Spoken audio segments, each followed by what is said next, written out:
Irene, if you don't know me, you should. Yes, you know me, yes. I'm the person on the stage right now, so you should know me. I'm the person who organises Cyprus Comedy Central, and I'm the lucky person who picked number one today. Yes! Okay, so I did have a set, but I've had a really bad day today. I don't know, did you have a good day today? Yeah. Well, I had a really sucky day today. It's been one of them days, and I wanted to talk about about Valentine's, but now I want to talk about my sucky day. It's been one of them really bad days. Okay, it's been so bad today. I never thought I would actually do this, but I did. I threatened a teacher today. I threatened I was going to smash his face in. And I never thought I would do that. Okay, so that's how great my day is. And I helped out. I had a team. And a special team. I feel like almost like my guardians are looking after me. And he was like, yeah, we're looking after you. How do you feel? I'm like, well, I feel very special.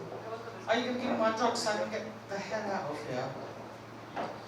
Anyway, so that's how it started. And then I had a race with an arsehole in the car, sticking my fingers up at him, bibbing, lights and all of that. So you can imagine the day that I've been having.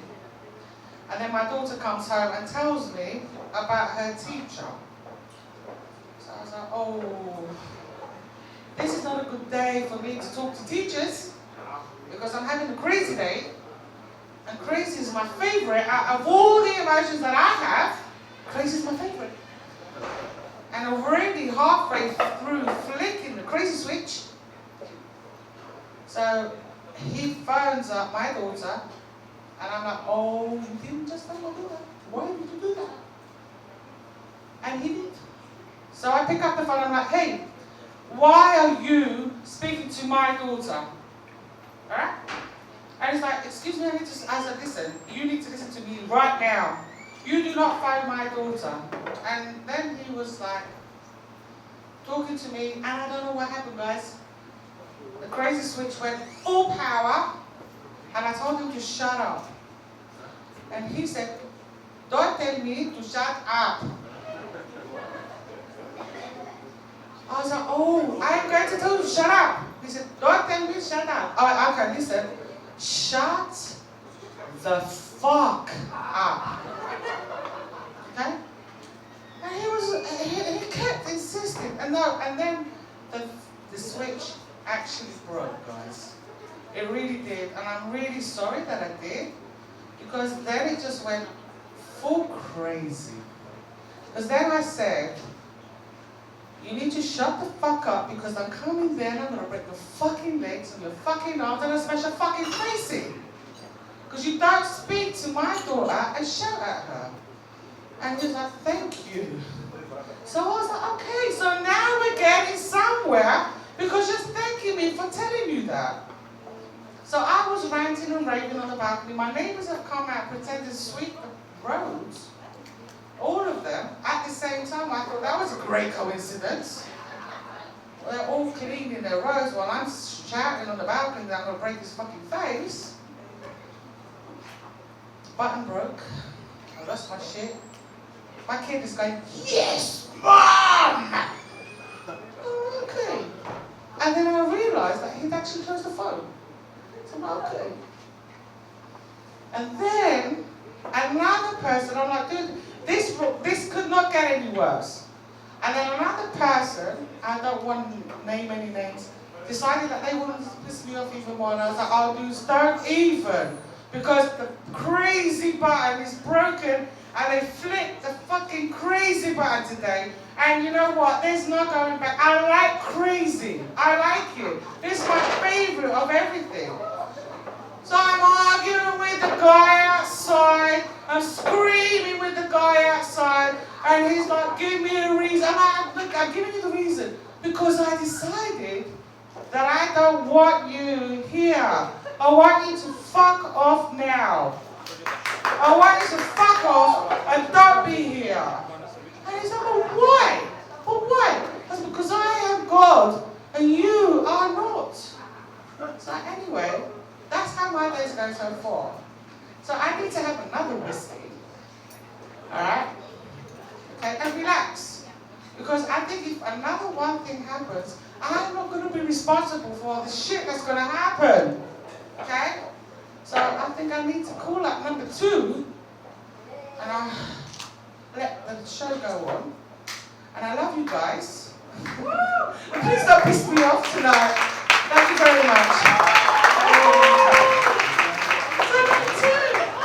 Feliz Filakia and Galita. And you don't need more than that, right? Good evening, everybody. How are you doing? English, normal accent, you idiot. Good evening, everyone. How are you doing?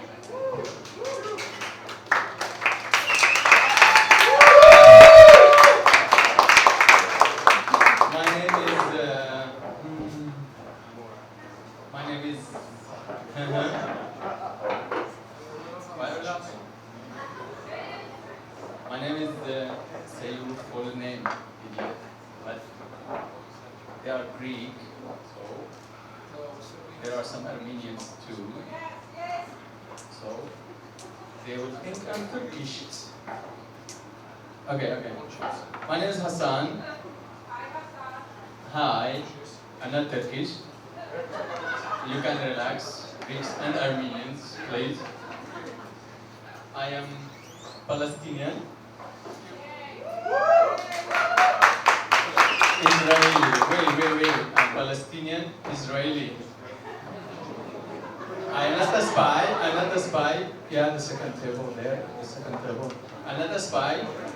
But if anyone wants to leave now, you can leave.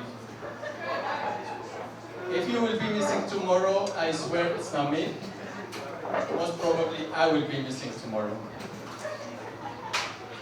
I used to say my name is Hassanaki, to make it Greek, until one day a trainer at the gym confused it with Kazanaki. Do you know what's Kazanaki? She explained that it's the toilet. When you flush the toilet, the old one, this is Kazanaki. So imagine I'm an Arab, I'm a Muslim, and I felt insulted when she said Kazanaki. You can imagine what happened to her. A few weeks, she was gone. I mean, she was gone, I think, to Greece. She was Greek. I explained to her that Arabs these days, we don't shoot anymore. We don't shoot. We are some friendly. We got advanced from shooting. These days we put the vest. We just press the button. I explained as well that with this thing you can't test it, like the microphone. With the microphone, me and my brother, Hassan, is it working, the microphone? Hello? Yeah, it's working. Yeah, it's working. The bong, it doesn't work. Hassan, is it working? Let me test it. Wait, what are you doing? I want to test it, but it will explode.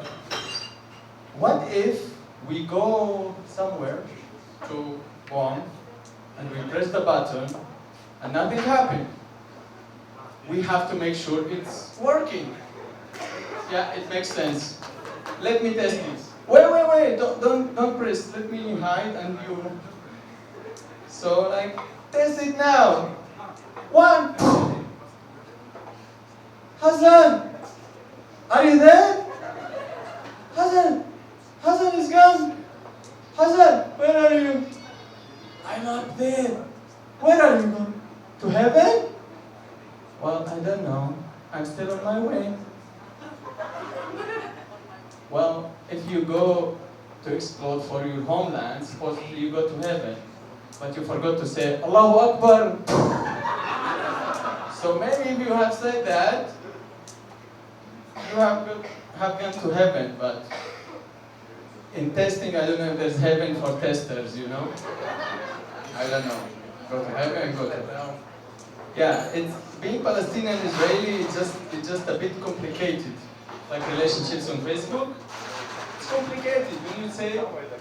When I say Palestinian, people in Cyprus, I know Arabic, I know Habibi. I'm like, yeah, Habibi. And he's like, yeah, I know this song for Amri Diab. Who knows Amri Diab?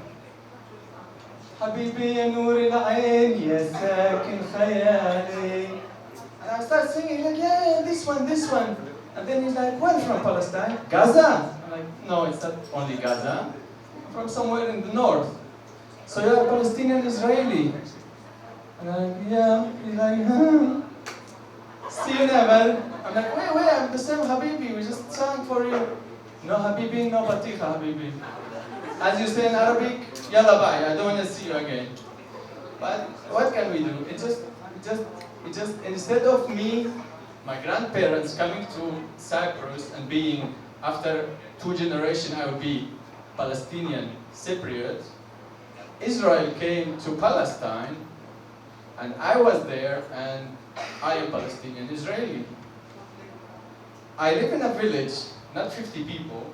I'm a villager. Any villagers here? No one? Except me? Okay, I can live with that. Yeah, at least one. Opposite few villages in Israel, they built a Jewish city. In the city opposite to us, there are a lot of Russians. And they get some offended when they hear Palestine. So imagine me sitting in the city having a coffee and we talk about Palestine. And the guy was like, hey, you! This is not Palestine, this is Israel. You don't like it, you go to your homeland. I'm like, who should go where? Homeland? It's my homeland. And like, you go to your Russian, I am homeland here, right? It's my homeland. Like, why are you talking my accent now? I'm like, you talk my accent, you talk my homeland, I take your accent, so what? I'm allowed to take your accent. So yeah, moving to Cyprus, I was born, yeah, of course I was born. When I asked my dad how I was born, he found it difficult to explain. Being born in a Muslim conservative family, you can't talk about this stuff, you know. How I was born, like, me and your mom, we did something and you came. I'm like, what did you do? And like, we just ordered you, you know. When you grow up, you will know what did we do, and you will know when you grow up. Like, okay. I was born number 4 in a family of 7 in 10 years. Complicated? Okay, slower. I'm number 4 in a family of 7 in 10 years, and from the same mom. You are laughing, but many people, same mom? I'm like, yeah. He's like, wow, she was a hero. Like, yeah, my mom was a hero, and being a mom is the hardest job a woman can have, and the hardest career. I think that the TV was broken, or they didn't have a TV back then. But I would assume they were in love, because they wanted to bring someone in Valentine's Day. Tomorrow is one sister's birthday. Next week is another sister. 10 days after it's me, and then my brother. I'm like, okay, they were so much in love. They wanted to bring some people in Valentine's Day. So I went number 4. So imagine I was born, I have no idea what's happening in this world. When I was 5, started to be aware what's happening. I looked at my left, I found 3 people. I looked at my right, I found another 3 people. And funnily, the latest 2 months with the 10 years challenge. So imagine my parents, the first photo, mom and dad. 10 years later, still mom and dad, plus 7. I'm like, okay, what? They were in love, yeah. I can't imagine my life different than that. After moving to Cyprus, I used to feel nice when men and women were telling me you are so handsome. You are very handsome. Until one day, I heard the joke about being handsome. You know the joke about being handsome? Okay, it says when three people have some fun, they are called threesome. When two people have some fun, they are called twosome. Now I understand why they are calling me handsome. I'm like, really? Is it that okay? Oh, it's not your hand, it's this hand. Really? I'm like, these days when people are, you are so handsome, like, I don't handsome, please don't handsome me. You go handsome yourself. I don't handsome with you. Yeah. Growing up with 5 sisters gave me some skills. Some skills how to be polite, kind with ladies and not to be rude or mean. But these days, it's all about social media. How many of you guys have Tinder? Tinder, anyone? Wow, no one in Tinder. Okay, let me check my phone. Wait, it shows, right? It shows who's the people around. No, I don't have Tinder. Last year, my friend sent me a photo. She's like, Hassan, you are on Tinder. It's like, who's this? She's like, the name is Michalis. I'm like, what is Tinder? She's like, you know, this dating app.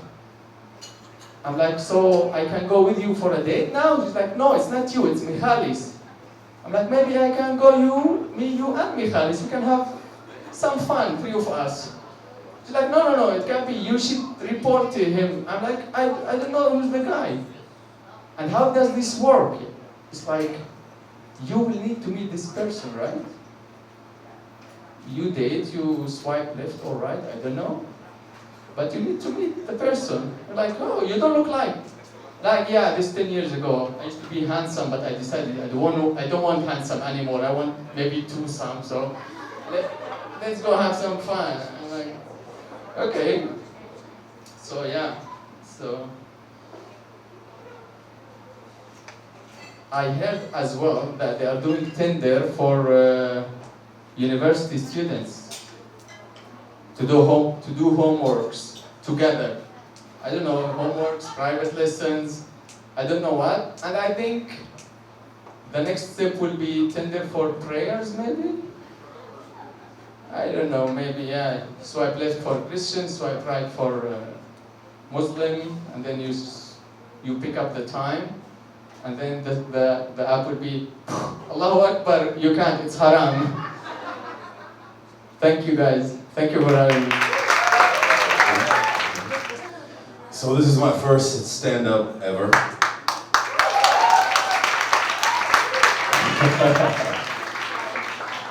And before I committed to the idea, I mean, I've seen it on Facebook and I thought, you know, maybe some other time. I can't do that day, I'm busy, I'm tired. And then I realized that I was being a pussy. That's what was happening. Because people go, you know, I'll be a great stand-up comedian, goddammit. And then but I have no opportunities because I live in Cyprus, there's no industry. And then you get an opportunity, you're like, I don't know. It's like there's a little voice, pussy. All right, fuck it, I'll do it. And then I thought, you know, but what happens if I get up there and I need to, I don't know, something happens. What if I need to pee? I don't know if you know, but guys have a different threshold than women. I don't know if you're aware of that. All you gotta do is watch a movie with a girl. That's it. Movie with a woman. You realize that very fast. She leans, she lies on your chest, you go to hug her, and she goes, not the belly, not the belly, not the belly, not the belly. And you're like, what? And she goes, I need to pee. Okay, go pee. She goes, no, later. There's no later with us. There's no later. It's like as soon as the signal, you know, hits the brain, it's like, boom! It's no later. So I was kind of worried. So maybe bringing the wine on stage wasn't a good idea. I'll keep it short. So, comedy clubs. I love the idea of comedy clubs, you know? And the reason that I love the idea of comedy clubs is that they're really fucking honest. Like, you can say shit that you would not be able to say in, you know, real life, right? Am I right? Yeah, that's what I'm talking about. So it creates kind of like the ideal learning scenario because, you know, you say shit and if it's funny, people laugh and they remember it. So that's how you learn stuff, right? It should be like that everywhere, but it isn't. Like a comedy club, you can say shit. Like comedy, okay. Honesty, let's see. One of the last frontiers of honesty, like comedy clubs and porn titles. Probably, you know, on the same level. Like, there's not many places in society where you can say shit like, I don't know, like, dumb slut gets nailed by black guy. First of all, you can't say dumb slut, okay? You can't say that. It's racist. No, it's sexist. Not even, rather, sexist. Then you can't say black guy. You're supposed to make up some other colorful shit, and you're supposed to, you know, incorporate it in a way of saying black guy. I mean, I'm a white guy, or, I don't know, olive or something. He's a black guy. Can't you fucking see him? In the nighttime, you can only see teeth. Like, he's a black guy. It's okay. It's fine. You know, in real life, you need to come up with some sort of, like, politically acceptable or correct term, like Kim Kardashian sex tape leak. Leak. Get the fuck out of here. Leak. Like it was an accident. Like, she didn't want to, you know, like. No, it's dumb slut gets nailed by black guy. That's what happened. That's what it is. Thank you. You know, a comedy club is kind of like the opposite of a bank. You ever been to a bank before? It's where conversations go to die. You know, have you ever gotten a phone call before while you're in a bank? Like you're outside the bank, like just one step away, and you're like, ring, hey, and then you're in the bank, and it goes, ring. Can I call you right back because I'm in the bank right now? Do you ever answer the phone like you're your own secretary? Like, can I call you right back because I'm in the bank right now? Why are you talking to me like that, fucking weirdo?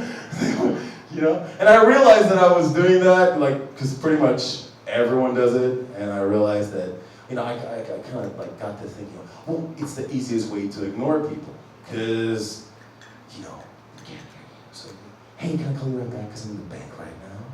Yeah, sure. And I decided, you know what? No, that's bullshit. Everyone says you should be authentic. Everybody likes it when people are being authentic. So I'm gonna try and be authentic. So next time my phone rang in the bank while I was in queue. Oh, by the way, when I go to the bank, I need to have an episode of something on my phone, and headphones, and a coffee in my little thermos, because I don't know how long I'm gonna be there. It's usually something engaging like Breaking Bad or Dexter or Vikings, something like that. And my phone rings and I'm going, hello? And people went,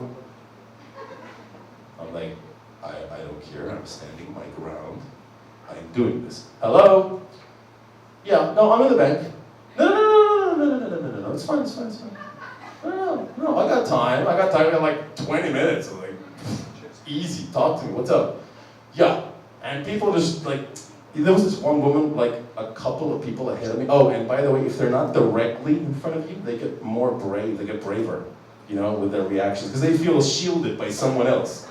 Right, so the person directly in front of me didn't turn. And then the woman in front of him just went, like I walked into her while she was having a shower with a fully erect cock and a bottle of tequila or something. Like, hey! You know, and then I felt kind of weird, and I was going, and I felt myself like bringing my voice down, my volume lower, and I just went, can I call you right back because I'm in the bank right now? Yeah, bank. Place where conversations go to die. Another thing that helped me, I suppose, doing stand-up was I had to learn to not take myself too seriously growing up because, well, you say, yeah, but my name is Alexis Boulidas. So for the Greek speakers, you can imagine how hard it was. Like, and the hardest part is that you don't realize, first years of your life, you have no idea that it's a weird name. It's just, you're a baby, you know, Alexis Boulidas, that's my name. And then, you know, puberty kicks in, and you're like, fuck. And everyone in Cyprus is like, you, Andreu, Antoniu, you know, like something normal, man. And my surname was Poulidas. Might as well paint a giant dick on my forehead, Mom, thanks. And then I thought, I became an adult, and I thought, okay, it's done now, it's over, okay? The bullying, the whatever, okay? Maybe I don't seem like a guy who's being bullied, but I kind of walk. My name is Pulidas, come on, I understand. So I thought, you know what, now it's done, it's over, I'm done with school, okay? It's time to go study, it's time to go abroad, and I wanted to go to the States, all right? And my name is Alexis, my first name, and I had no idea that it's a woman's name. Like, I had no clue, people. Like, I called this company, I'm also a guitar player, so I called this company from where I bought a guitar. I wanted to speak to someone from technical support, and the girl goes, yeah, let me just pass you on to Sean. Who should I say is speaking? And I go, Alexis, in this voice. and there's this awkward pause, and then she goes, right. Man, and I'm like, what the fuck was that? And Sean picked hello, and I'm like, hey, and I just, I dropped it. I was like, whatever, she's being weird, I don't know. And then I told the story to a friend, and he goes, you do realize that that's a girl's name, right? I'm like, get the fuck, it's like a girl's name, Alexis, like the fucking manliest name in the fucking world I'm talking about. He goes, no, man. No. In America, that's a girl's name. Actually, it's a pretty famous porn star's first name. So I got used to it, I was like, okay, fine. Somewhere in the world, my name sounds like Maria. That's fine. And then I took a trip with that friend to New York City. And it was my first time in New York. And it still sounds cool. It was like 10 years ago. It still sounds cool when I say it was my first time in New York City. We went to Manhattan, and this place called, Pennsylvania Hotel. And we went to check in, and the girl there at the reception goes, your room's not ready yet, but you can check your bags and take a walk around Manhattan. That sounded like the coolest thing to do. I was like, sure, yeah, okay. So we go to this basement, and I open this big door, like this old 80s building, huge fucking building. And there's this guy there, just sitting there. I bet you his name was Leroy, okay? And he was black, obviously. Tall, buff, afro. I mean, he was like a wah-wah pedal away from a porn, like, bow, chicka, bow, chicka, bow, And he gets up, he goes, hey, man. I'm like, hey, would like to check our bags. He goes, yeah, what name should I put there? And I smile, and I go, Alexis. And he's looking down, he goes, oh, man, I'm not even gonna tease you, man. I ain't gonna tease you, man. The funny thing is that's my daughter's middle name. I said, really? He goes, yeah, my daughter's name is Melissa Alexis, blah, blah, blah, blah. And because, it's like, it's so much easier to take a joke from someone that looks worse than you, but he didn't. He was like this, like, Lenny Kravitz, but from Iceland, like this tall, And I'm like, your stupid masculine name, shit. And we check our bags, and we took a walk, blah, blah, blah, blah. Days go by. We also visited LA, we went to Hollywood, then we went to Tucson, Arizona, where I have some relatives. And then I think like 16, 17 days later, we're back in the same hotel because we need to take a flight out of JFK for London and then Larnaca. And I see the same guy, but this time has two friends, equally big, equally black. Just sitting, chilling, having a good time in the basement of the hotel. And I walk in with my friend and I go, hey, man! And he goes, hey, man. I'm like, oh, you don't remember me, do ya? He goes, no, sorry, man. I said, well, it's normal, you see all these people, I'll give you a hint. And I take this stand, like, oh, and what makes it even funnier is that I was 40 kilos heavier than I am now. I was a pretty big boy. In case you don't know the lingo, big guy means muscle, big boy means pizzas, okay? So I was a pretty big boy. And I take this stance and I go, I'll give you a hint. What's your daughter's middle name? I know your daughter's name. And the guys behind him go, ooh. And he just picks it up. He's like, what? And I'm like, uh-oh, undo, cancel. I'm looking, back up. And my friend George is behind me going, dude. And I'm like, your daughter's name is Melissa, Melissa Alexis, my name is Alexis. Remember, like a couple of weeks ago, Melissa, Alexis, I'm Alexis, you know, the guy that goes, oh man, I ain't gonna tease you, man. I'm like, whew. Alright. Dodged a bullet there, literally. So, yeah, that was my New York story. And there's a bunch of things I realized, and growing up I realized, there's a bunch of things that people get really personal about, they get really offended by. And my absolute favorite thing that people get offended by is sexuality. I love that. I fucking love seeing it. Entertains me. It's so entertaining to see people getting offended by sexuality. Because, A, we don't choose it. What do you want me to fucking do? This is how I feel. Fuck you. And second, it's totally fucking normal. Like, chill the fuck out. And you know what I mean?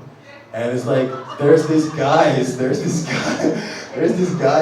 there's this like toxic masculinity guys. That's a new term that people come up with. And there's these guys that are like, my son turns out to be gay, I'm gonna take him out back and shoot him. I'm like, no, you won't. No, you fucking hypocrite. Because he doesn't, like, fuck you. Because, you know, you're out there, you know, and someone comes up to them. That's the funniest part. Someone comes up to a guy. The other day I was out with my woman and my friends. I like saying my woman because it makes me sound like more manly. I'm a woman. And we're out, we're having drinks. And this guy wants to pass. I'm a big guy, you know, he needs to go around me. Notice how I said big guy now? He wants to go around me and he sort of like touches my waist and goes like, and I'm smiling here, I'm like, okay, that was not subtle. And I'm laughing. And it's okay, you know, it's fine. Thanks, dude. Thanks for the compliment. And I realized that there's all these guys that, I mean, there's some guys that you touch their waist, like you're a guy, you touch their waist, you go like, hey! Because number one, that says something about what they choose to wear, okay, and how they choose to carry themselves. Because if they want to be like the guy that goes, hurt! You know, you can't be going around wearing clothes or you know, having attitudes or like having a fucking cosmopolitan that will send a message. It's gonna send a fucking message. So it's okay if a guy comes up like, you do it to chicks, motherfucker. Like, I've seen you do it to chicks. Hey, when has that ever worked for you? Like, what is she gonna do? Go, oh my God, that was so sexy. No, it's not gonna fucking work. No. So they come up to you and they go like, and you're like, hey! It's like, chill, motherfucker. And we all know the what's the word? Medicine for this toxic masculinity. And some people are gonna like it and some people are not. But it's the truth. It's weed. Because, you know, take a couple of puffs and try to be aggressive. Like, you know what, I'll give you anything you want. Just take a couple of puffs and try and be aggressive, okay? Because, you know, the reality is that there's like all these people that have these issues, like cops pulling you over, and you're like, okay, pull me over. And they, do you know why I'm stopping you? Like, I'm guessing you're gonna tell me, just tell me, it's okay. Like bouncers, they're just sitting there like this. Like, how is that normal? That's not how you stand in your normal life. You don't go like, hey. Like, that's not how you order McDonald's, okay? You're gonna, I'll just have a Big Mac medium, please. That's not how you, come on, you know? Take a couple of puffs, chill the fuck out. When someone touches you, you'll go, hey, you know, thanks, but big fan of the pussy, sorry. You know, but I wish you best of luck in your future endeavors. Go out there and suck away. You know, it's that simple. It's that simple. Take a couple of puffs. I'm not saying have a full-blown psychedelic experience. I'm just saying have a couple of puffs, okay? Go out there, and maybe that way people can be more themselves. They can chill the fuck out, you know? They can just be a little more relaxed. Maybe they'll even be able to talk inside of banks. they wouldn't have to go, can I call you later because I'm in the bank right now. Chill the fuck out. Guys, thank you so much. Thank you very much. Another bad day that I had, okay? So, we're working in another call center, because I work in the call center.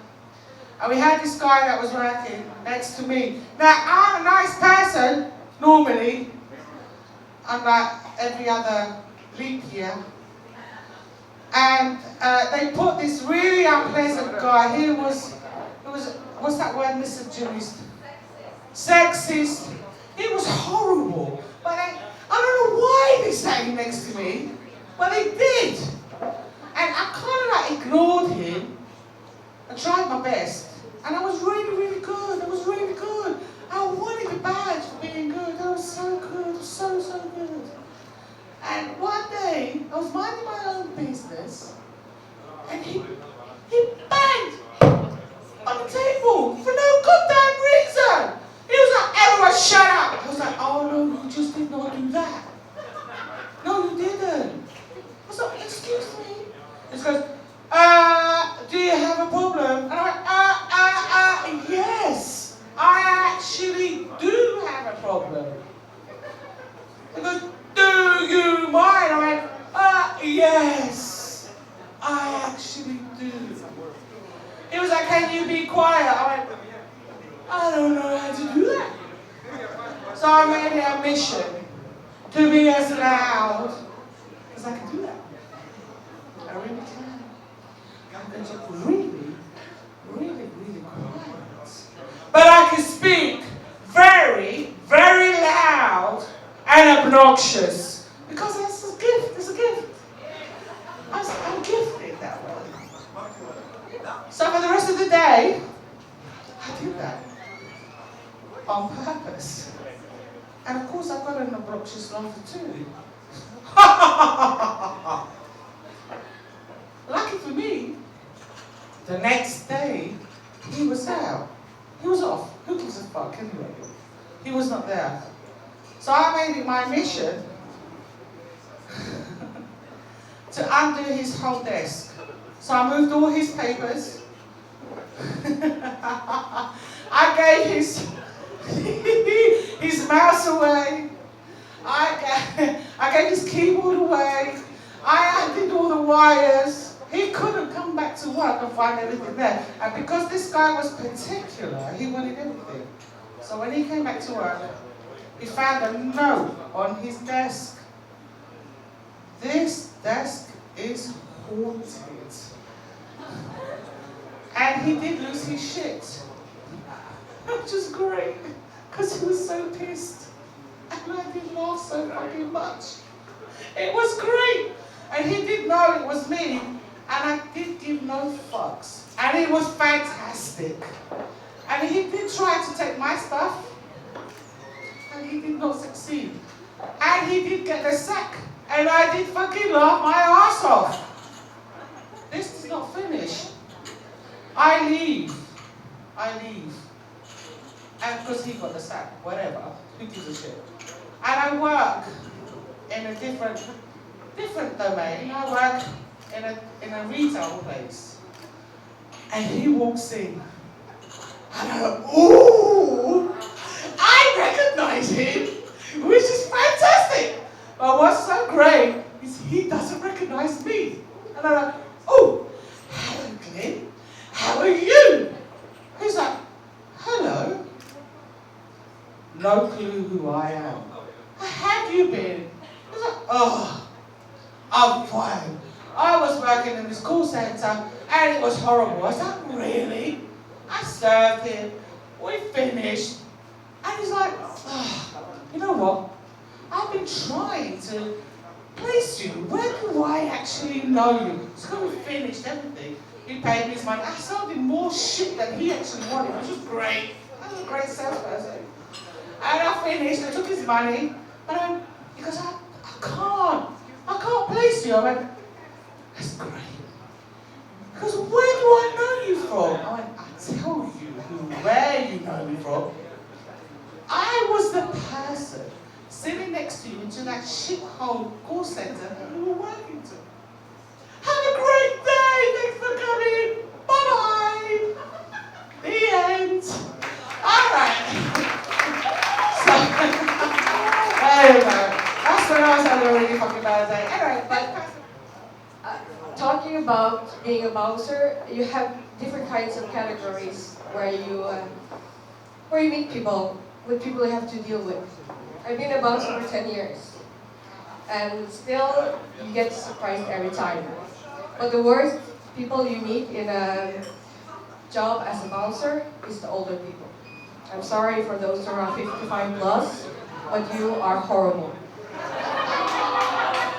So sorry, I'm not sorry, because when me, 160 centimeter above the ground, a girl, Asian, and you, and I tell you that, oh, you had too much to drink today, and they will tell you, "Ugh, what are you, 12? No, but you still had too much to drink. Yeah, but I've been going to this bar since before you were born. Yeah, but, okay, so if you've been going here for almost 30 years, then maybe you should try something else. Like water, I heard that's good for you.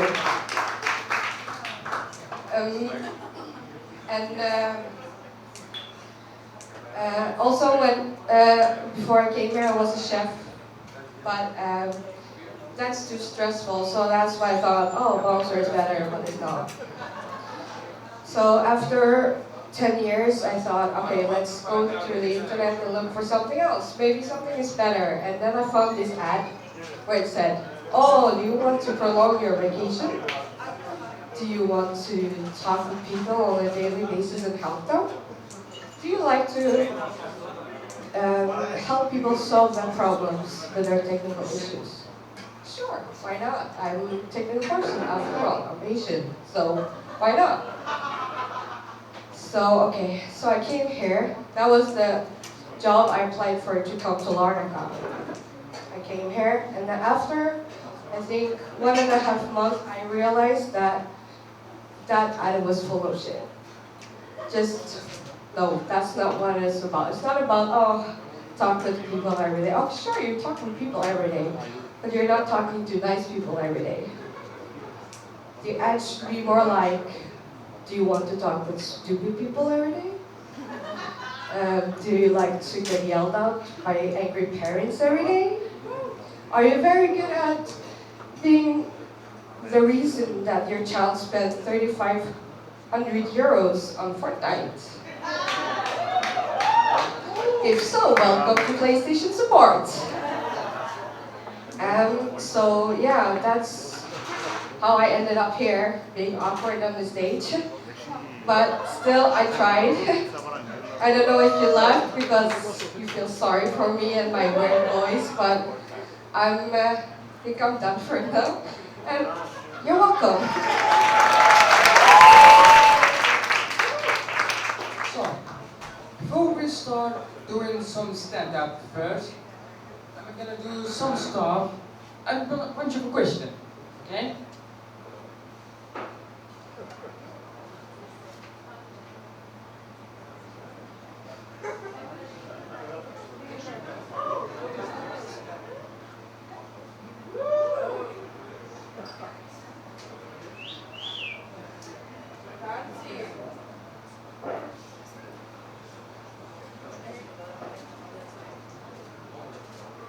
So, the first question is, who loves rain? No one's loving rain. God damn it! Everybody loves rain. Well, I love rain. It's beautiful. I'm enjoying it. It's something that I appreciate. It makes me so happy to be inside it, in an umbrella, having some good smell, you know? So, we should do things. Last night, I went into store with umbrella in the middle of the night. Hidden there with some cars hitting my, some wet legs. It's not nice, I know. So what did I do? What did I boss?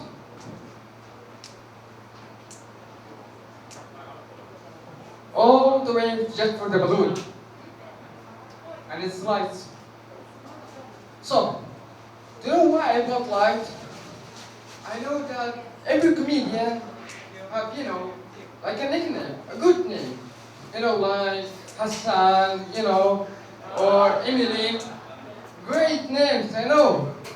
So, I want to have good name, nickname, like Fluffy or something.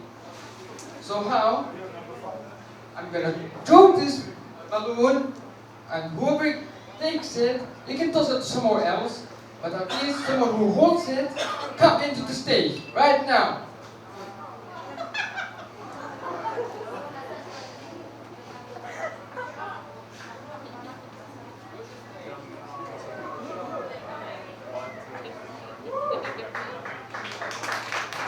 Come on, turn now. Please, don't miss your time.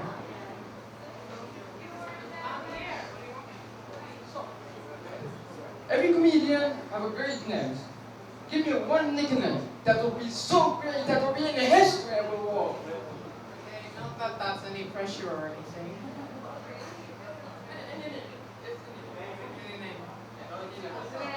Any name from the crowd? Any suggestions? Mickey Mouse. Fine, that will be my name in the history. Oh, see, there will be like a great news.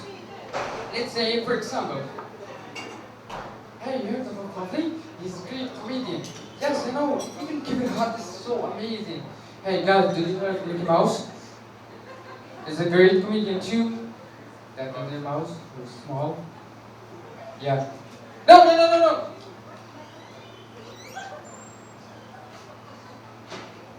Great comedian. Anyway, so what brought me here for the first time, well, it's Valentine's Day, right? Who's in couple? Who is in love? Raise the hand. All of you are single? Whoa. So, alright. In the beginning of the year, shut up.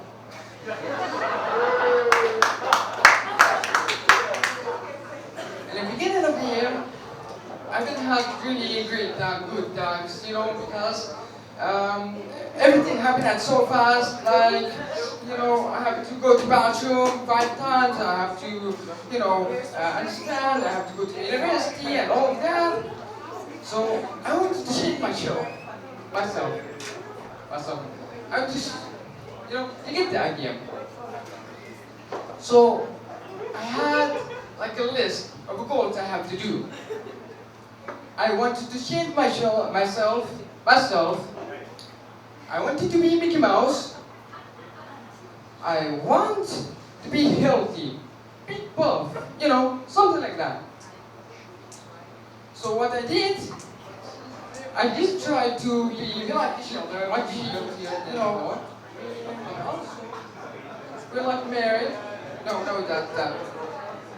Don't hear. Anyway, so there's a few times where I got really pissed off of her. Like today, she broke my umbrella. God damn it! I just my favorite umbrella too. I just black. Like me, I'm black.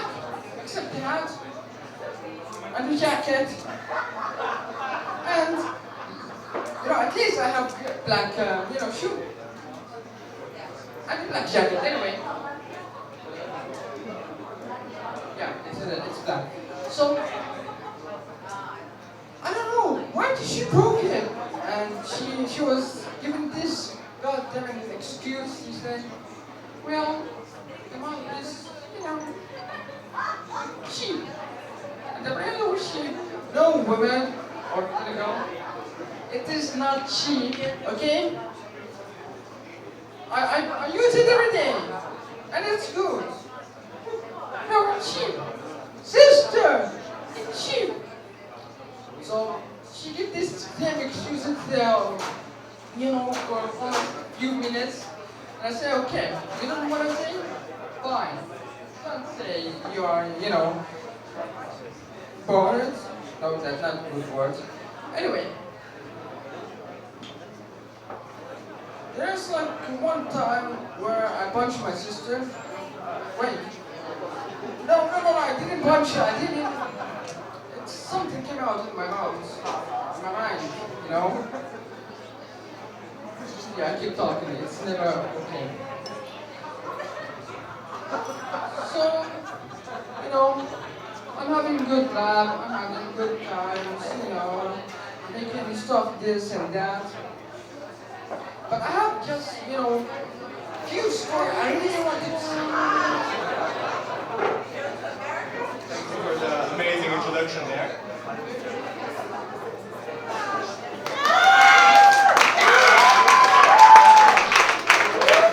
So, hello guys. Everybody having a good time around so far? Good here. Prepare for that to change. Hello, my name is Valentin. This is a Valentine's special. That's how I realized I should do this. Yes, it is my date away. So, the thing is, I was really contemplating whether I should do this. I was looking at the event, I was looking at the Comedy Central page on Facebook, and I was thinking, maybe I should sign up for the next gig, but I'm not quite sure. So then I see this announcement. Literally, the moment I was thinking this, the announcement came by for the next gig, and I see, oh, it's a Valentine's Day special. Of course I should sign up. So here I am, a month later, in Larnaca. I came from Nicosia to do this. Thanks to call out to my friends who drove me here, since they don't have a driving license yet. That's her only purpose so far. And so it started. So first off, Larnaca, lovely city, honestly. Love visiting Larnaca, amazing. I'm assuming most of your locals from around here, yeah? Okay, great. I love the city. I love visiting. Usually I go to the airport and I leave. And that's really the only reason I ever come here. But I love it so far. I love it. This is the first time I've gone to Pinicudes, actually. No, wait, I've been here before. It doesn't matter. It's not very memorable to begin with. So, yeah, again, I do come from Nicosia, so you can take a bath at any moment. In Nicosia, we have the walls and Mitras, and that's about it. We have permanent citizens. I mean, you guys have tourists here, I think, right? You have to see, so that must mean you have tourists. Because in Nicosia, we have some tourists. I mean, both of them are very nice, I think. And yeah, that's about it. Whereas in Limassol, they have the restaurants and stuff. In Nicosia, it's just two tourists, they come, they say hi, and they leave. Usually, that's the main attraction, is the occupation zone, the UNO person, that's the main attraction. That's the only reason tourists come to Nicosia. I've spoken to a lot of tourists in Nicosia, and all two of them. And they all say, okay, I'm here to see the occupation zone, and then I go back to Agenabo. So, I mean, yeah, Nicosia has a lot of security together. Now, segueing from tourists, no, I'm gonna keep on talking about tourists. You know how they try to be very, like, traditional places try to be very Greek about tourists. They try to be like, use the traditional Greek fonts. They use the, you know, the Greek, like, I hate this. I'm gonna have a rant on stage about the Greek font that they use. Right, so, you know the Greek font is like, it's not the Greek font that the Greek government uses, but it's the ancient Greek font that they use, which is just straight lines. And it's like, it looks like every single letter is written with restricted to 3 straight lines. So the pita is not circular, it's straight lines written on, like, it's supposed to be looked like a red. You know what I'm talking about, yeah? Okay, yeah. That's so bullshit, right? I mean, the Greeks, they made works of art that the entirety of Europe admired for the next 2,000 years, and we still admire. And we're supposed to believe that they couldn't draw a circular line? Seriously? Like, come on! The pita, it's not too difficult to draw a semicircle. In fact, we know that the Greeks drew semicircles. Their columns are circular. It's complete bullshit. Sorry, that's my rant over. Yeah, I just wanted to rant about this, and I saw the opportunity here. You guys can hear me at the back, right? Yeah. Great, okay. So, next anecdote. I have this anecdote from my childhood. It's about obedience, really. Because as a child, I was quite dumb, as most children tend to be. Oh, closer. Oh, okay, that's much better. I'm sorry, Irene, gestured this to me. I was really confused for a second. Thanks. No, okay, no, this is much better. Like, now you can hear me for sure, yeah? Okay, that's good. So, from my childhood is, one time I remember when I was like 4 or 5 maybe, I remember my brother and my father were leaving to go somewhere, and as a dumb child, I was like, no, I have to go with you, I have to go with you. So I was trying to follow them, and they noticed me and they go, no, you go back. And I wasn't letting them go, so they just went, okay, look, Valentin, you're gonna look at this line on the road.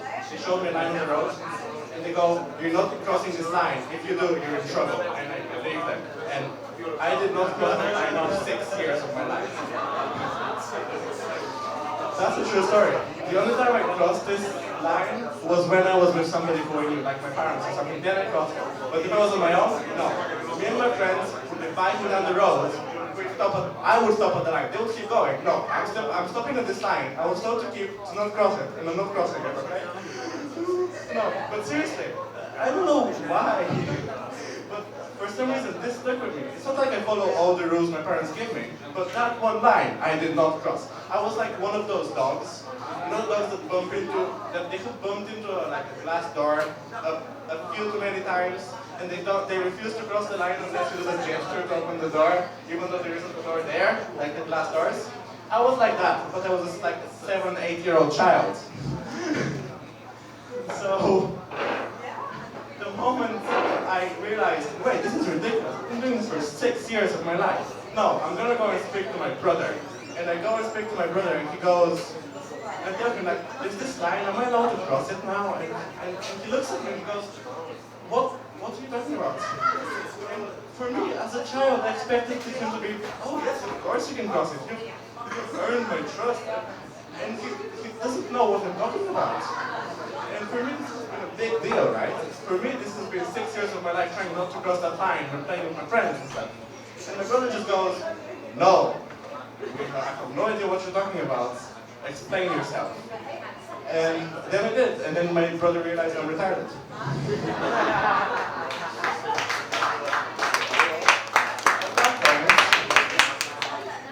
I realized I'm retarded as well. So, yeah, I mean, I was hanging around and I realized this line still exists for me. I still see the line when I go. It has been, I'm 18 years old and I still see the line when I go. I go to my home village and I still see the line on the road. It doesn't exist. It's an imaginary line, but for me, crossing that line, it's a sign that I've grown up. And you know what? Thank you.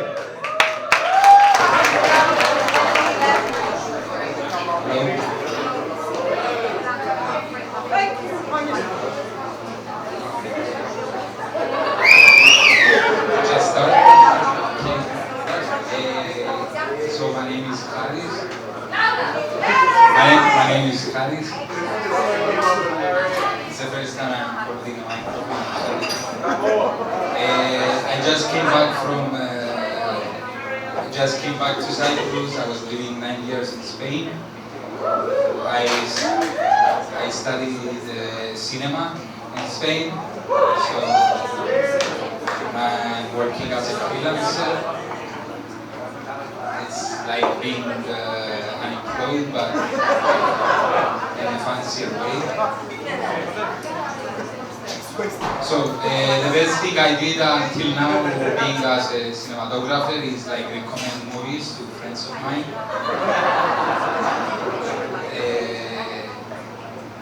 Other things that I did as a cinematographer, I trusted some friends of mine.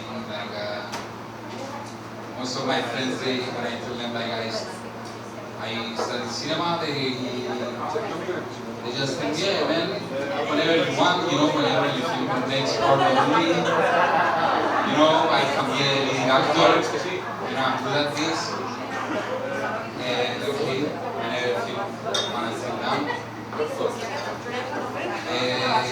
So it's a pre-Valentine's thing.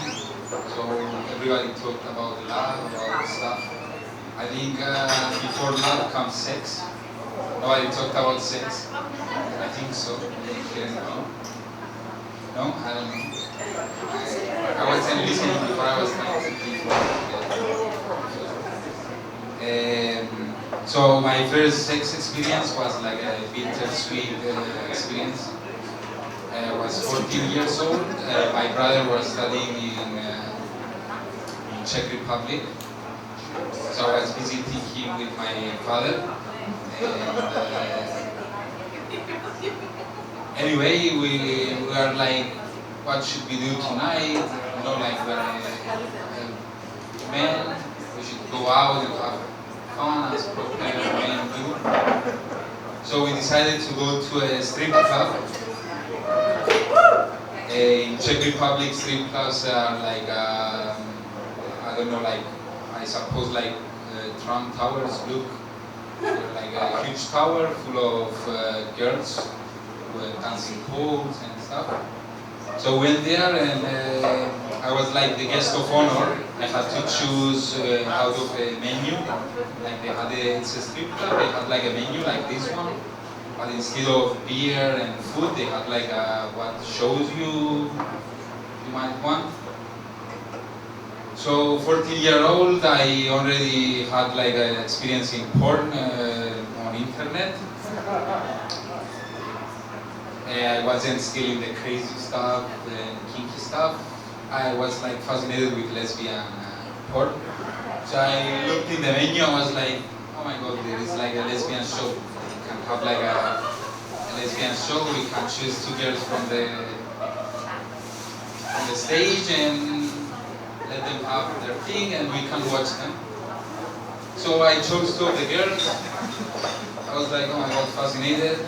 We went up to the room. It was like a small room on the third floor.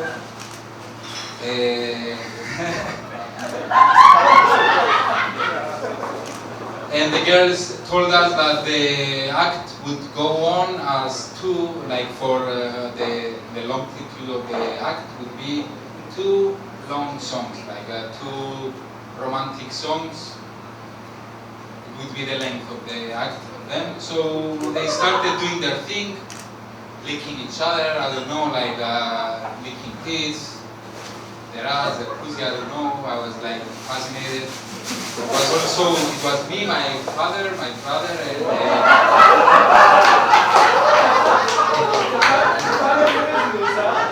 and my cousin Muhammad from Syria. So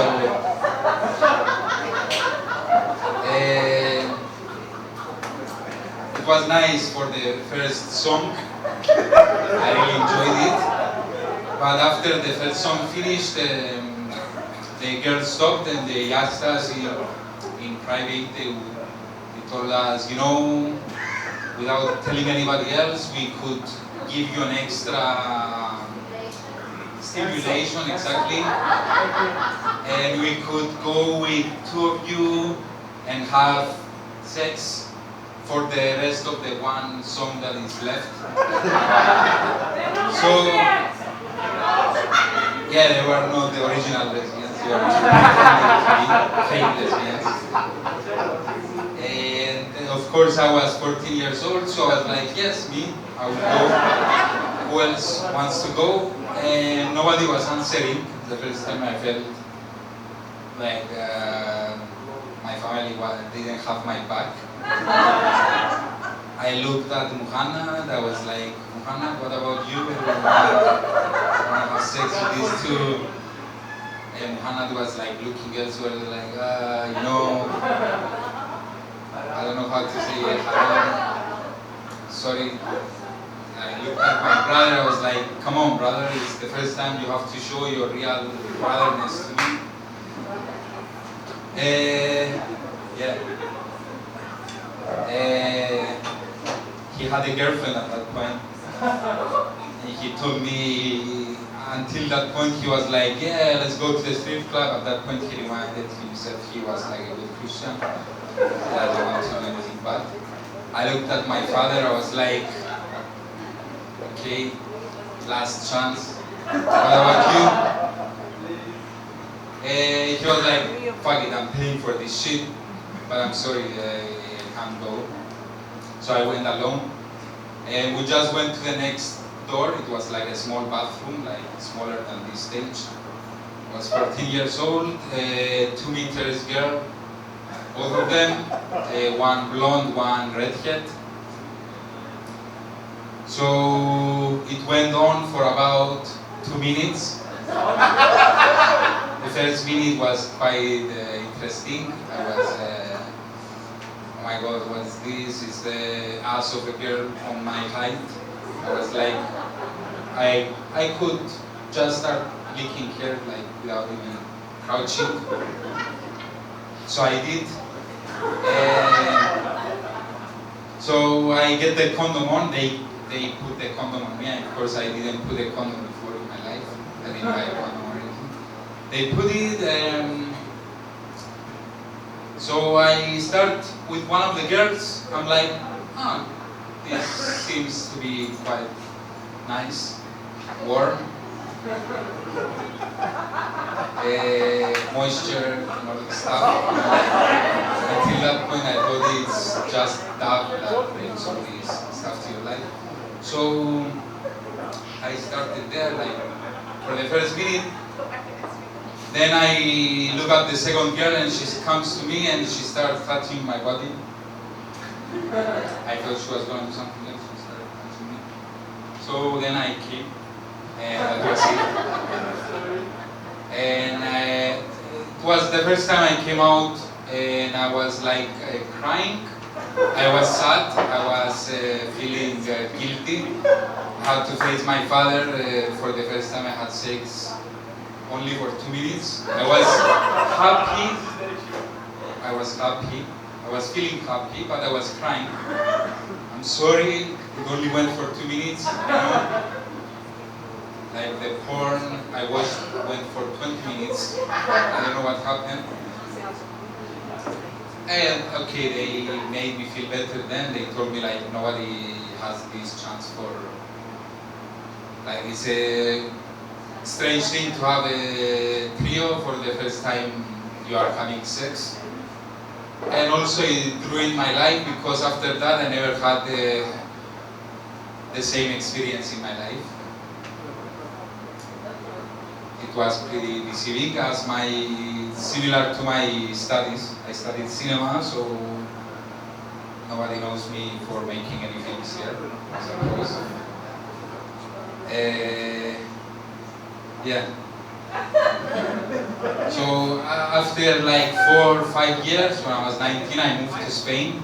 I wanted to study film. I was convinced I'm gonna be the next Scorsese. I was thinking that I'm gonna make the films that will make my generation become great.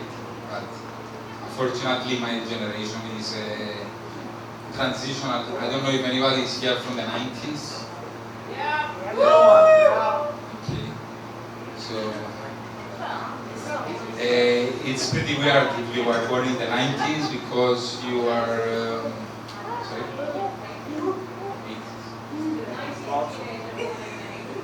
Okay. So if you are born in the 90s, you are like catching up constantly with everything. Like was trying to figure out what sex was. When I figured it out, already people were having sex like crazy, or wasn't.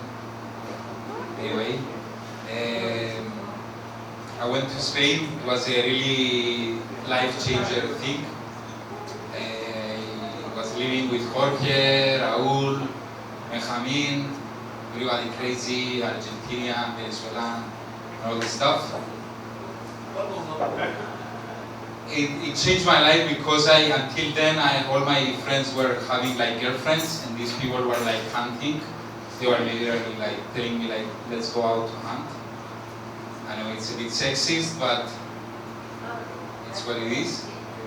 And we would go out, everybody would hunt, like, you know, like the wolves, they hunt in a pack. They would get their thing, but everybody would split up after they would get their thing, and so I had to go walking home by myself.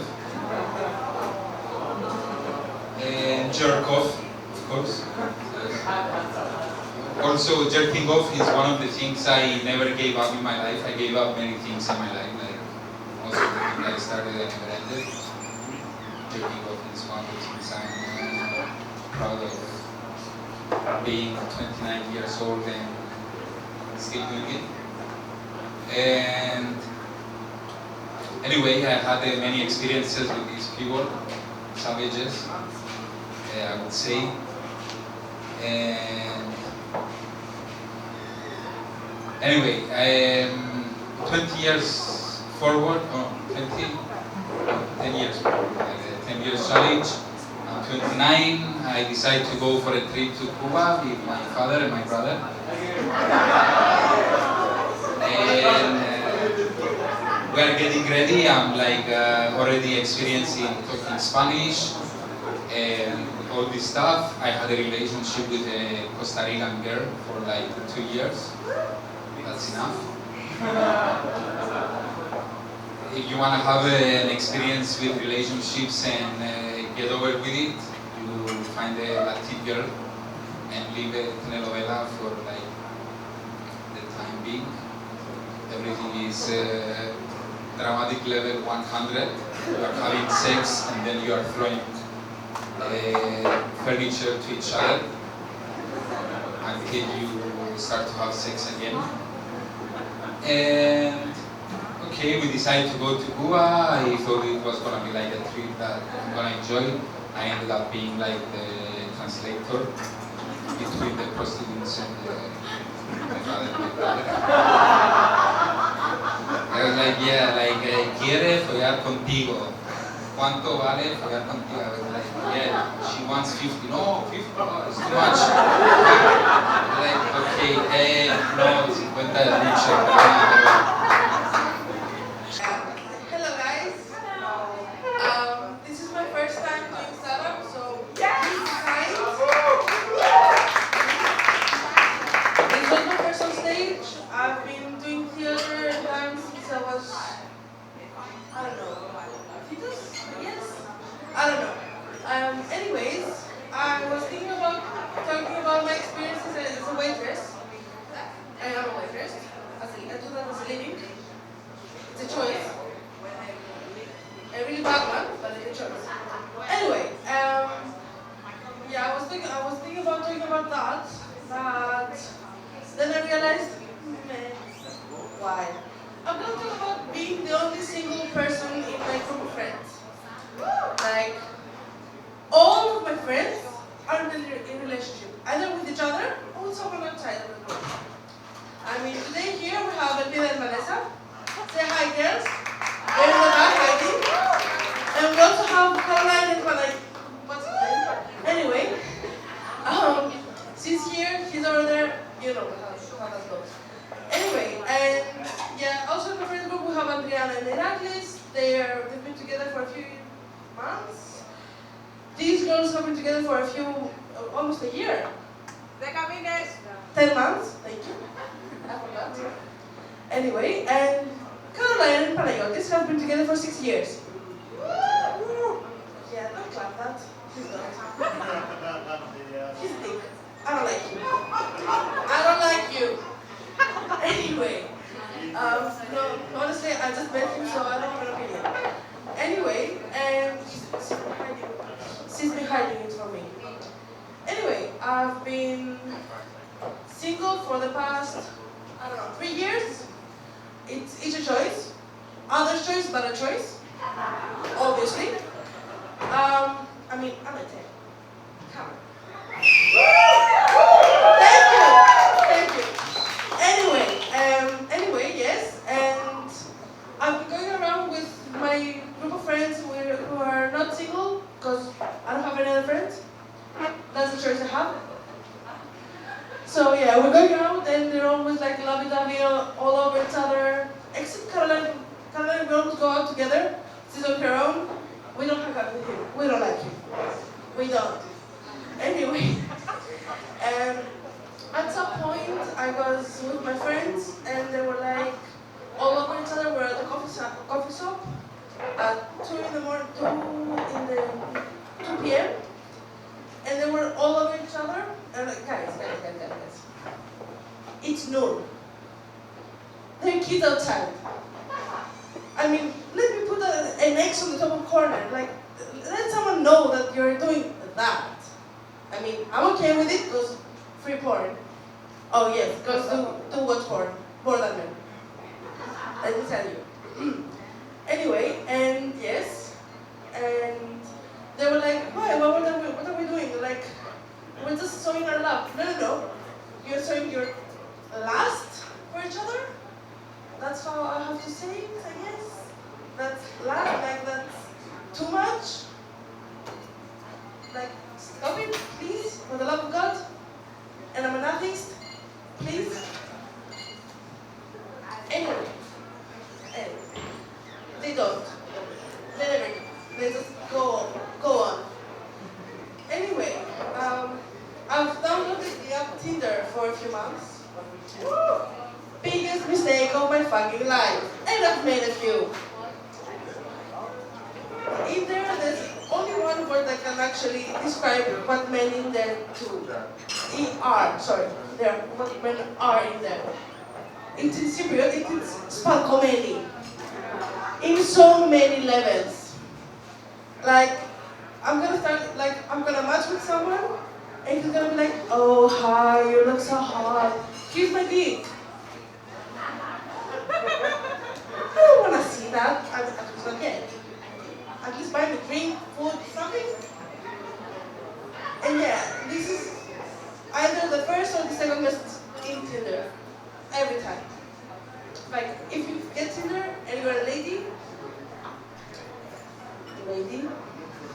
you know what you're getting into. Like, you go there, you're having like all of your naked ass photos, like bikinis, décolletés, like boobs out, all the way. So everyone's like, okay, she's hot, she's easy, I'm gonna do her, I'm gonna show you my dick. Let's go for it. Why? I don't wanna see your dick.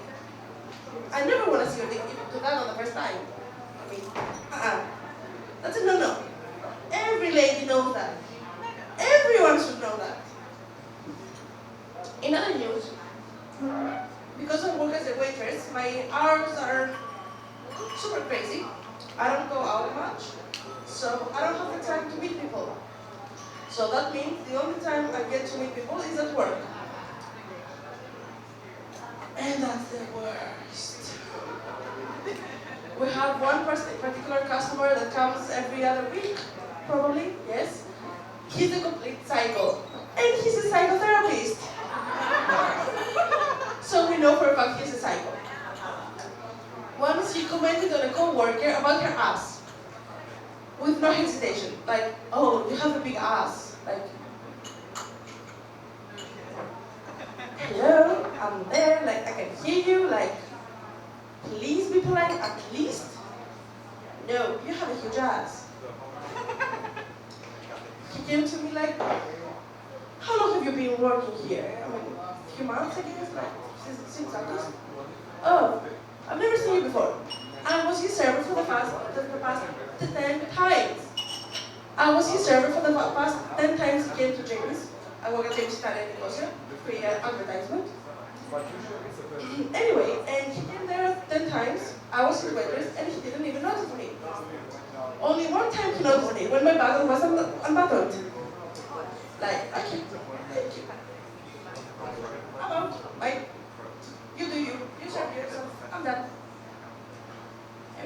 Every time he comes into play in Jamie's, we're like, no, not again. Every time we're all waitresses, not waiters, we're like, okay, you're good, no, I'm not good, you're good, you know I'm good. Yes, we have a huge fight every time when he's coming, that I'm not gonna be his waitress, you're gonna be it. No, you're it, I'm it, you're it, I'm it, you're it, I'm it. Nope. And at the end, our managers go, we're not doing that, fuck it. We don't want his tips. We don't want his money. Let him go. I don't care. Anyway, other than him, actually, we have other customers. We usually have the elders that come to Jamie's, or porn elders, to be honest. Like, the old man will look you up and down all over your Facebook, as whatever is visible. He's gonna notice. And he's gonna comment it on it. I don't have the perfect body, but someone already did comment on my body. Like, you have cute boobs. I know, it's for my boyfriend. I don't have one. Would you like me to be a boyfriend? No, I don't want you to die so soon. Like, I need you to last at least a month. Hell, a week. Something. Anyway, and my mom always told me to treat others the way I want to be treated. I guess no one else mom ever told me that. Especially our customers. They're the worst. Even if you don't make a mistake, they're gonna be absolute savages to you. They're gonna be like, you know what? I want fresh ground pepper. Do you have it? Yes, it's on your table, like a small salt shaker. I want the first dinner from the big one. We have two ones. Okay, we have one at the table and one in the back, which is like huge things like dildos. And you have to carry them all the way to the restaurant to their table and be like, is that enough? For like one treat, 2 cokes, two pieces of pepper on her plate. Yeah, it's too much, thank you. You bitch, I have to walk out this way. Fuck you. Don't ever come back. Like, I don't care. Fuck off. But we're not like that. Like, we're like, oh, thank you very much. Would you like anything else? Yeah, yes. Do you want to take my thing? You want some ass? Anyway, yeah, that's our policy anyway. If you're being a dick to us, we're gonna be nice to you. Otherwise. I don't get it. I do. Yes. Anyway, that sentence that you treat others the way you want to be treated. All my life, I thought it was utter bullshit. Like, isn't it common sense? Like, treat others nicely, because you're not a dick. And then I started working at servicing. Oh my dear Lord, how wrong was I? It wasn't fucking public knowledge. It was like, hell? Maybe? No, I think even they would say nicer to me. Yeah, that's all. That's my point. Thank you very much. Good thing Avalon. It's been too long. How are you all? How was everybody? Last time I was here, it was December. It was December, and I kind of had a personal story time, as I always do. And this time tonight, I was thinking about V-Day, since we've planned our event around V-Day. And I really love to hate V-Day.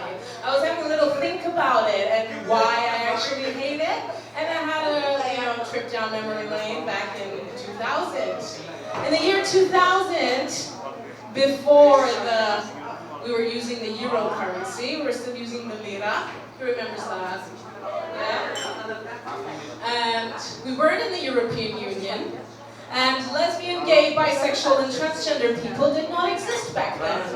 You know, they're all over the place now. I don't know where they came from, but they didn't exist back then. I was a little lonely, unpopular child in a very popular school. That is not a good mix. Okay? So I was looking back and thinking, why the hell was I not popular? I'm such an awesome person. Everyone loves me now. I was thinking, wasn't I popular back then? Everyone loves me now. I was looking back at my little old self, and I realized I was enlightened at a very young age. That's why people didn't like me. I had 3 main mantras, okay? Everything is plastic, everyone is fake, and we're all gonna die, okay? I came to that realization at a very young age. What I didn't realize, however, was the fact that not every single person I crossed paths with wanted to hear that, okay? I still stand by that message, by the way. I just changed the delivery. I have a very good connection with my inner child. That's what my therapist says.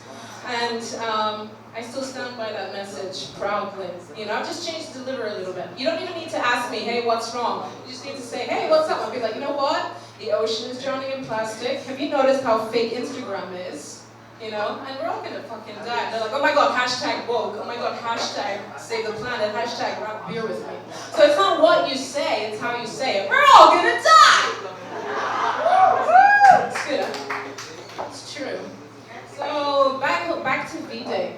Back in my high school, we had this thing that we did. I have 2 people from my high school, my classmates. I love you.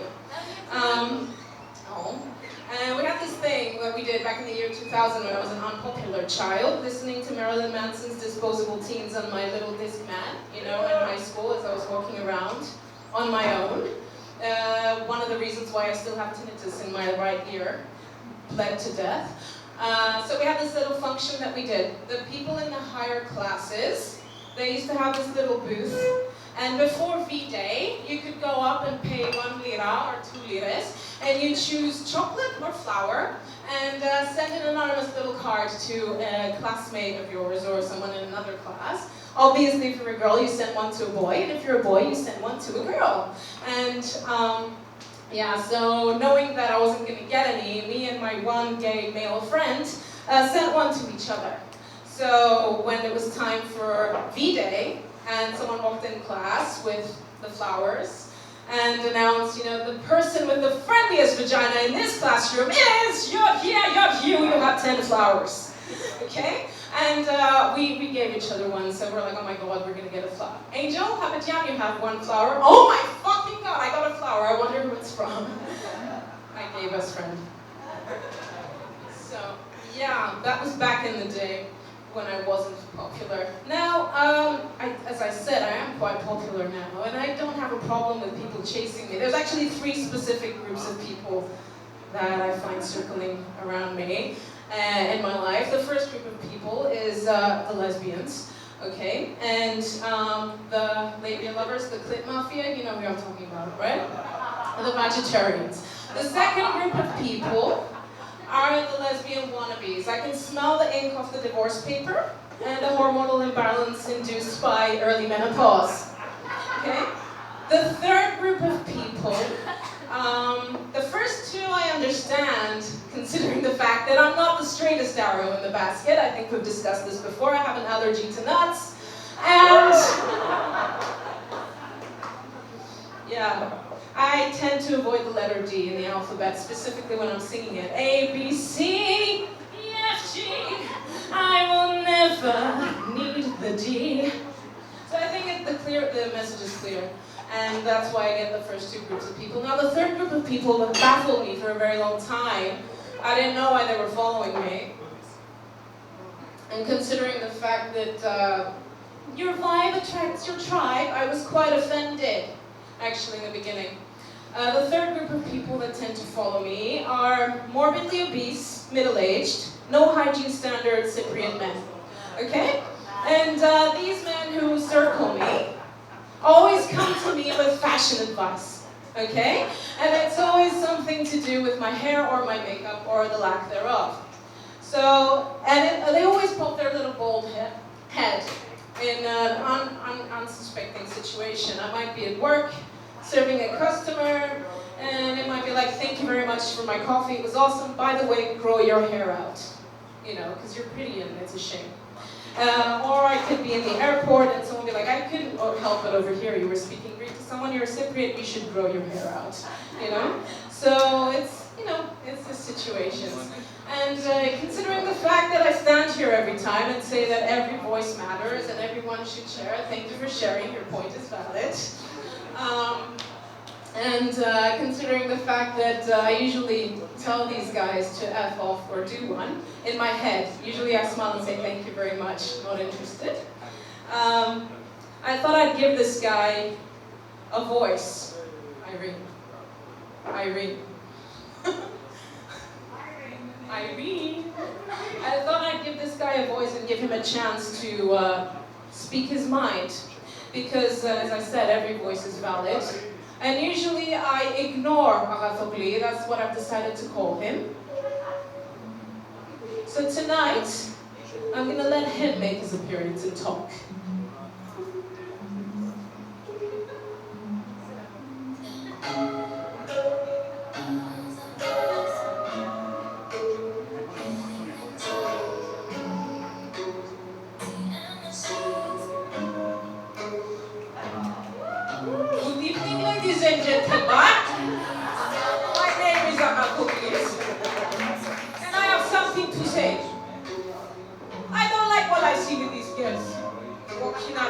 short hairs.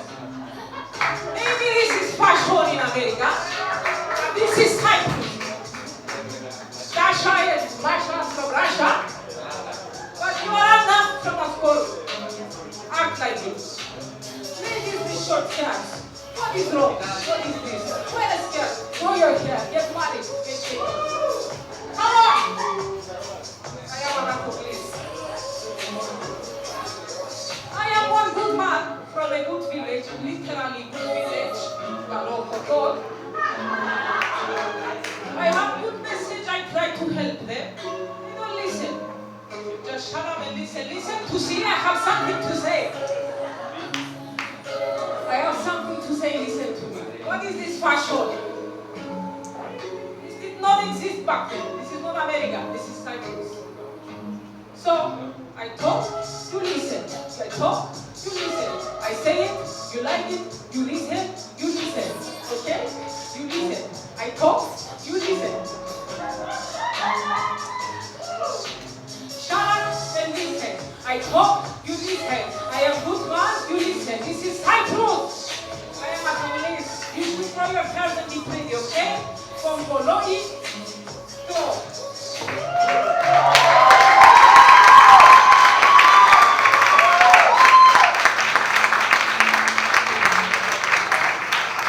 Thank you very much, you guys. Have a great evening. I love y'all. I'm supposed to introduce nothing. That's how I'm supposed to introduce this next comic up, okay? So, I'm introducing nothing. So, a big round of applause for George, please. Okay. Woo! I mean, you weren't supposed to say George. I mean, you should stick with nothing. Like, what should I say to introduce you? And I said, nothing. She should have gone with nothing. Yeah, that's nothing. Like, nothing comes up on stage. Whoa. I need a sec. That's like the nightmare of every comic. It's like to find the right height for his microphone. Yeah.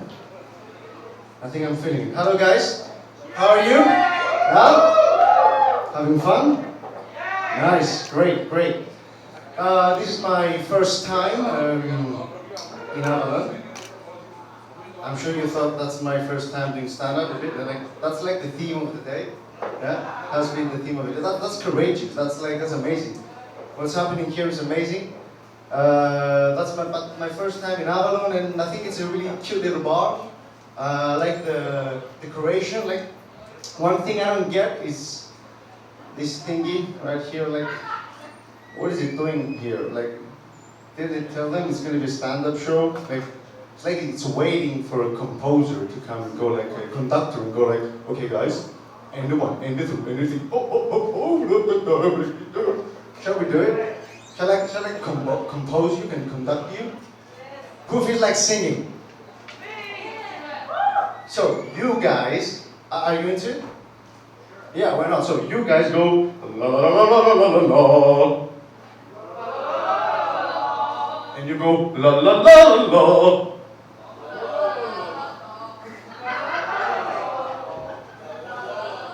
I'm doing it wrong, wait. It's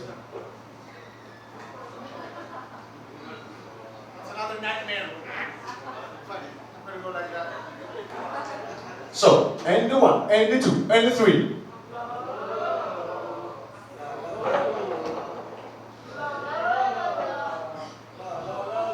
Everybody together!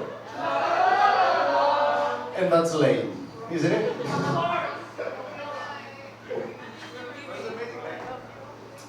I want to go into their mind and think like, nobody thought about like removing it off stage. Like, what were they thinking? Like, or this thing, this installation right here. This looks like the monument of the lost drummer. He never showed up. There was a war somewhere, someday. A lot of musicians died. A lot of drummers died. A lot of drumsticks entered places that they shouldn't enter. And that's the monument.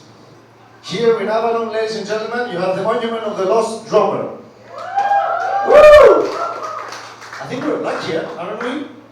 Larnaca is amazing. I'm from Limassol, but I love Larnaca, not like the actual city. I love entering Larnaca because like the first thing you see when you enter Larnaca is the Gamares. Like you turn to your right and the Gamares are there and like they're historic and there is character and there is stone, there is lights, there is water, and then you see K Cineplex. And it's all fucked up.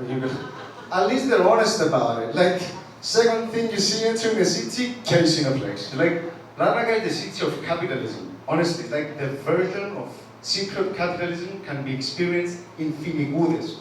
Like all the multinational chains right there in your plane. You can go whatever you enjoy. It's like they shouldn't be called Finigudes. They should be called Capitalismudes or something like that. Like, yeah.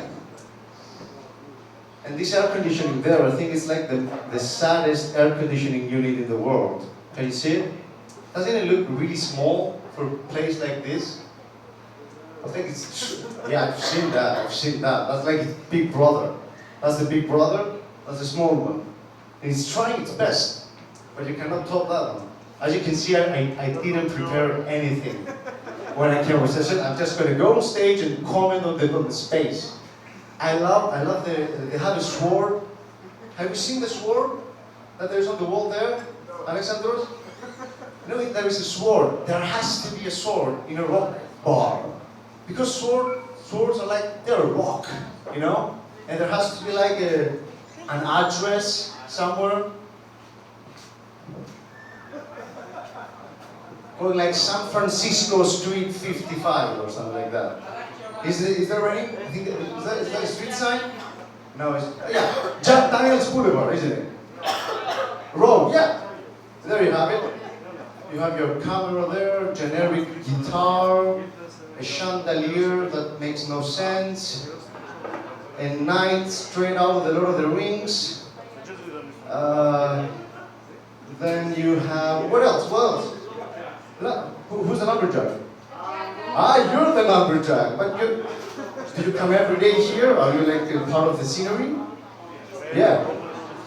You get paid to sit there and hope that someday someone is going to comment upon the scenery and you go, the lumberjack. I am the lumberjack. And I'm okay with it. What's your name, sir? Phil.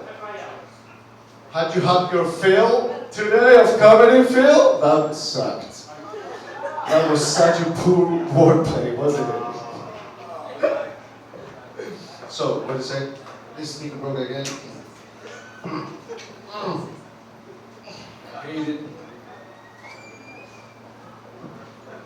It's like a flaccid penis, isn't it? Like trying to erect itself and then it goes. It gives up. So I think I have nothing else to comment upon. And I guess if you do want me to continue, you have to give me some material. Just throw me something, and I'm just going to